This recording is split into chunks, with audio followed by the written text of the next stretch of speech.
Olá!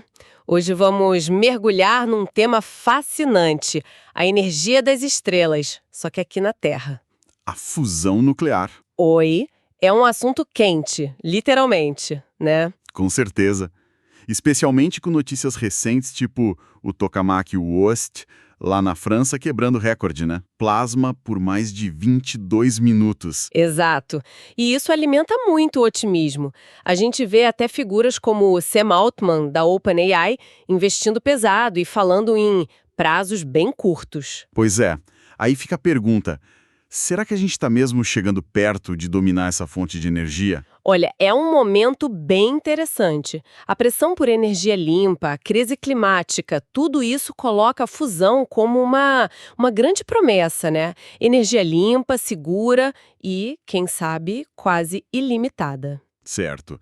Então, vamos começar do básico para quem está ouvindo.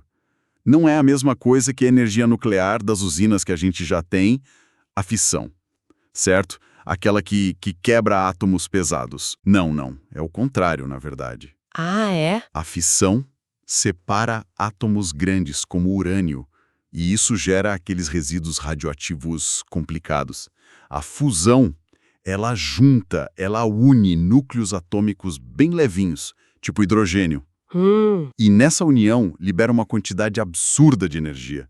É o que acontece lá no Sol, nas estrelas. E para fazer isso aqui na Terra, a aposta é no tal do tokamak. Isso, o tokamak, que é uma sigla russa, para câmara toroidal com bobinas magnéticas, é basicamente uma máquina em forma de rosquinha. Uma rosquinha gigante, imagino. Gigante e super tecnológica.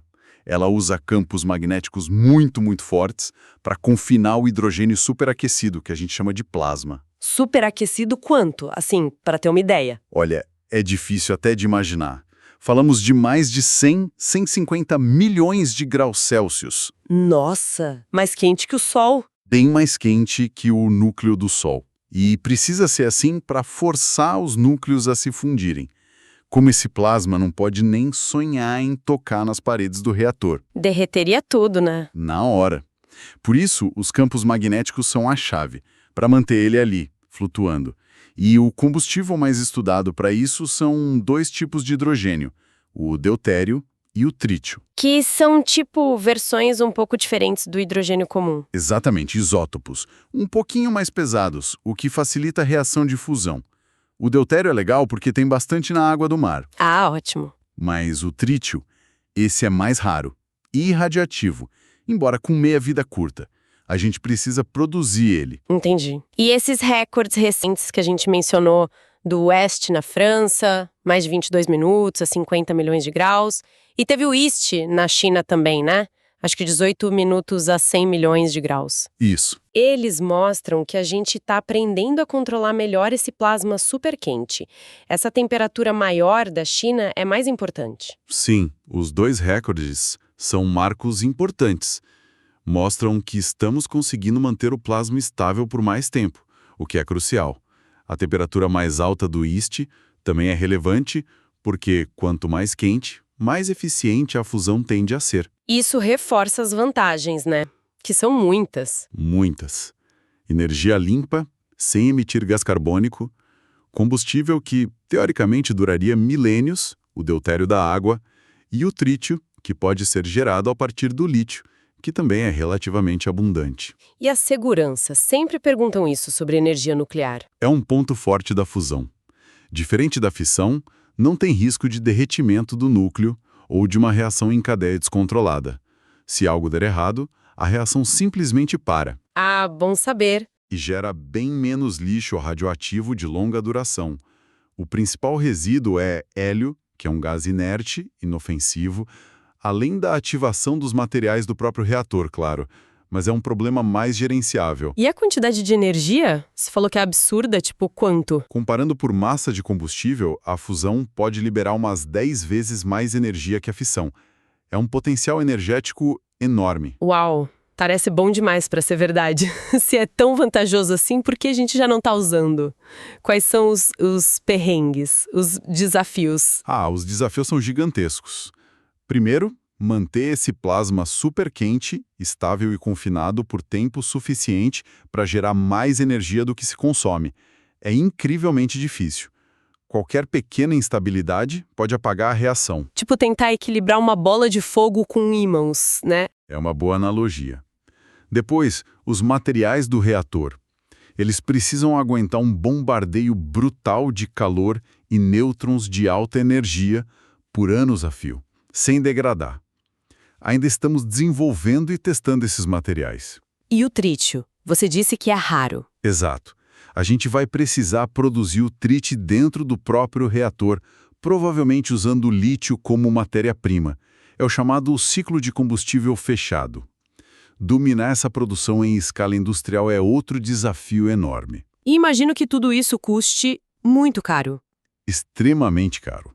O projeto ITER, lá na França, que é um experimento internacional gigante para provar a viabilidade científica e tecnológica, Sim, ouvi falar. já passou dos 25 bilhões de dólares o custo estimado, e ele nem vai gerar eletricidade para a rede, é só um passo intermediário. Fora que hoje, a maioria dos experimentos ainda gasta mais energia para funcionar do que a energia de fusão que eles conseguem gerar. O chamado ganho energético líquido ainda não foi consistentemente alcançado em grande escala. É um investimento de longo prazo, então, e com tanto dinheiro e tecnologia envolvidos, imagino que isso vire uma competição global, né? Geopolítica na veia. Com certeza. Existe uma verdadeira corrida pela fusão. Estados Unidos, China, União Europeia, Japão, Coreia do Sul, Rússia, todos investindo, tanto em projetos públicos como o ITER, quanto em empresas privadas e startups que estão surgindo aos montes. E o que tem em jogo nessa corrida? Muita coisa. Quem dominar essa tecnologia primeiro pode ter uma vantagem estratégica, econômica, até militar, talvez, imensa. Poderia redesenhar completamente o mapa energético global. Imagina, um país conseguindo energia barata e limpa, enquanto outros ainda dependem de petróleo ou gás. Exatamente. Isso pode criar novos desequilíbrios de poder. Pode haver disputas por materiais essenciais como o lítio e, claro, o impacto econômico para os países que hoje vivem da exportação de combustíveis fósseis seria brutal. E tem o risco militar que você mencionou, tipo armas. Existe a preocupação com o chamado dual use, né? Se a tecnologia ou algum subproduto como o trítio poderia ter aplicações militares. É algo que precisa ser monitorado de perto. Então a gente vê essa tensão. Por um lado, a necessidade de colaboração internacional como no ITER. Sim, que junta vários países. Por outro, uma rivalidade tecnológica e nacionalista crescendo. A China, por exemplo, está investindo bilhões tanto no governo quanto em startups. Enquanto isso, nos Estados Unidos, às vezes tem cortes em orçamento de pesquisa que geram preocupação. É um cenário complexo. Com tudo isso na balança, qual a aposta? Quando a gente pode esperar ver um reator de fusão comercial, de verdade, gerando eletricidade pra gente? Olha, as estimativas variam bastante. Tem os super otimistas, como o Sam Altman, que fala em coisa de 5 anos. Mas a comunidade científica em geral acha isso bem improvável. Entendi. E os mais realistas? Uma pesquisa recente com a própria indústria de fusão apontou para a possibilidade dos primeiros reatores comerciais surgirem por volta de 2035. Já seria incrível! Seria, mas o consenso mais amplo, talvez mais pé no chão, coloca um reator de demonstração chamado DEMO, que seria um protótipo já para gerar eletricidade de forma contínua lá para 2040, 2050. E a comercialização mesmo em larga escala, talvez entre 2050 e 2060. Então, ainda temos chão pela frente, décadas. Sim, é um horizonte de décadas. Mas para a ciência e engenharia dessa magnitude, 30, 40 anos podem passar num piscar de olhos.